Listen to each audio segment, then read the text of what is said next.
Jumpa lagi teman-teman. Semua sehat ya. Saya hari ini akan berbicara mengenai update tentang vitamin D3. Kenapa update?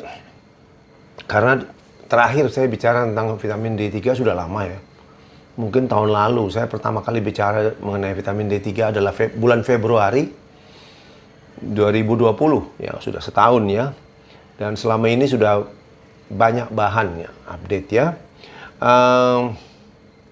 Jadi ada pertanyaan dari pasien, karena pasien ini bingung melihat bermacam regimen dari dokter yang berbeda-beda untuk meningkatkan imunitas tubuh kita terhadap COVID-19. Itu kan ada macam-macam vitamin. Jadi beda dokter, beda anjuran ya. Ada yang minta vitamin A, ada yang bilang vitamin E. Jadi begini, setelah saya browsing semua kepustakaan ya, itu ternyata dari vitamin A sampai E, A, B, C, D, E, ya, yang sudah ada penelitiannya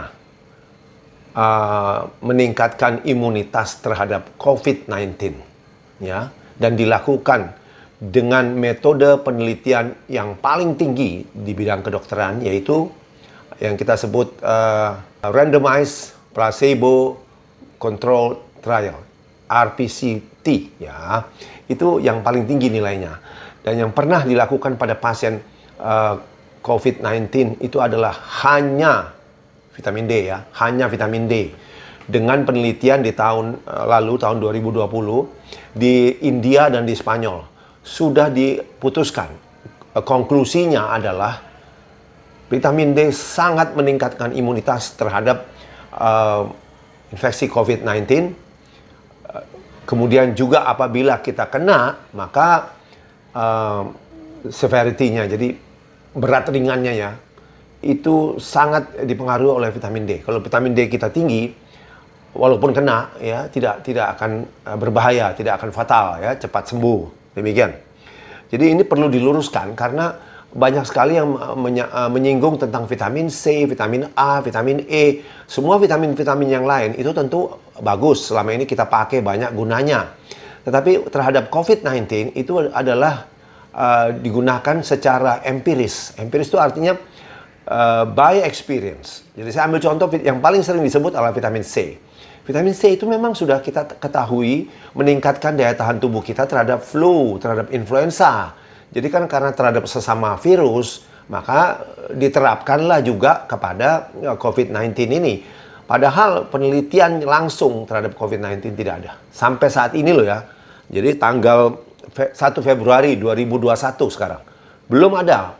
Kalaupun ada penelitian, tapi masih ongoing. Jadi belum sampai ke kesimpulan. Ingat, yang sudah sampai kesimpulan yang betul ada gunanya hanya vitamin D. Ya, makanya saya sering bilang D itu plesetannya adalah defense. Ya, ada teman yang bilang, oh bukan, itu dewa, vitamin dewa. Oke. Kemudian ada juga yang bertanya, sekarang di pasaran banyak dok, dosis yang besar-besar. Bahkan ada yang satu kapsul 50.000, ya. Ada suntikan yang 300.000 IU, ada suntikan yang 600.000 IU. Nih yang saya pegang. Ini 600.000 IU dalam 1 mili ya. Jadi ada pasien yang ikut-ikutan mau pakai suntikan.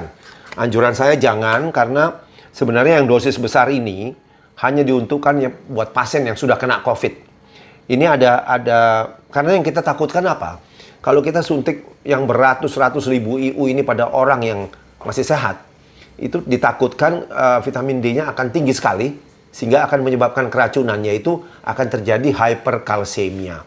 Karena mesti diingat bahwa vitamin D3 10.000 IU itu mempunyai kapasitas untuk meningkatkan kadar vitamin D dalam darah sampai 70 nanogram per mililiter. Jadi saya ambil contoh. Kalau 600.000 ya, 600.000 itu kita suntikan pada orang normal, ini ada kemungkinan meningkatkan dalam darah menjadi 4.200 nanogram per mililiter. pasti keracunan sudah. Karena batas keracunan itu kan 300 ya, 300 nanogram per mililiter. Tetapi kenapa ini bisa disuntikkan pada orang-orang yang sakit? Ternyata sudah ada pasien yang awalnya dia 30 dalam darah 30 nanogram per mililiter vitamin D-nya. Kemudian disuntikkan ini sekali 600.000 IU yang bisa menaikkan sampai ribuan nanogram per mililiter. Tapi ternyata setelah 2 minggu, 3 minggu diperiksa, dalam darahnya kenaikannya cuma 30. Dari 30 menjadi 60 nanogram per mililiter. Alias belum cukup, karena yang saya bilang yang optimal itu minimal adalah 80 sampai 100. Pertanyaannya adalah, kenapa bisa begitu ya? Jawabannya adalah, vitamin D ini dipakai untuk berperang melawan virus. Inilah daya tahan tubuh kita. Dalam tubuh kita kan terjadi pertempuran. Jadi ini dipakai sebagai contoh. Kalau kita latihan saja ya, untuk aktivitas otot, itu vitamin D kita berkurang. Karena terpakai. Apalagi ini berperang melawan virus. Jadi sangat terpakai, makanya bisalah dipakai ratusan ribu IU tanpa khawatir adanya kelebihan atau keracunan. Ya. Dan juga ada pasien yang bereaksi begini, saya COVID-nya sudah negatif, antibodi saya tinggi, imunoglobulin IgG itu tinggi. Nah, padahal dicek vitamin D-nya cuma 40-an, tapi IgG-nya bagus. Jawabannya adalah untuk bertempur melawan virus COVID-19 itu dibutuhkan vitamin D sudah.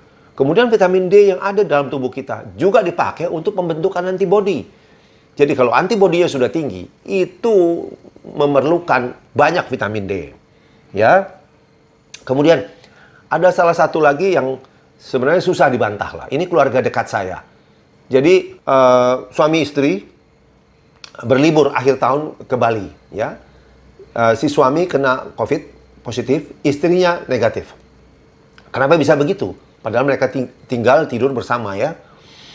Ternyata si suami kadar vitamin D-nya cuma 70 nanogram per mililiter. Ingat ya, kalau orang bilang 70 udah bagus, cukup.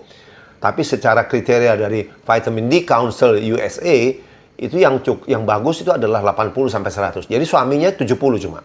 Tetapi si istri yang 117 negatif. Jadi bandingkan, suami 70 nanogram per mililiter COVID positif, istri kadar vitamin D 117 nanogram per mililiter COVID negatif. Jadi hal ini sudah menyatakan bahwa vitamin D itu sangat berpengaruh ya. Kemudian saudara saya ini sekarang sudah berangsur sembuh dan dia dari COVID positif sudah negatif.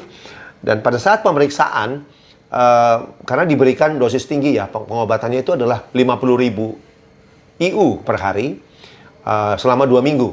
Kemudian setelah dia negatif, kita cek lagi vitamin D-nya dalam darah, yaitu kadar darahnya 200 nanogram per mililiter.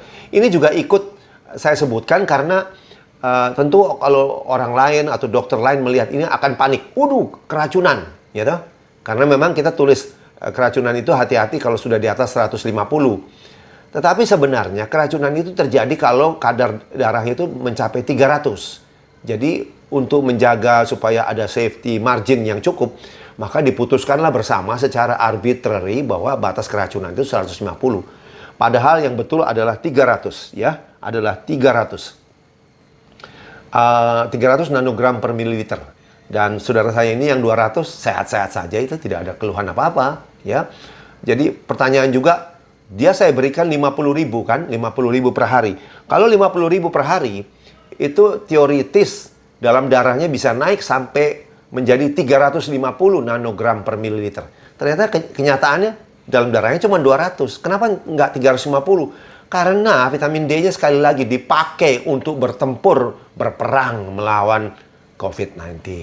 Nah, setelah dia negatif, maka dosis 50.000 itu kita turunkan perlahan-lahan supaya nanti kadar darahnya cukup sekitar 100-an.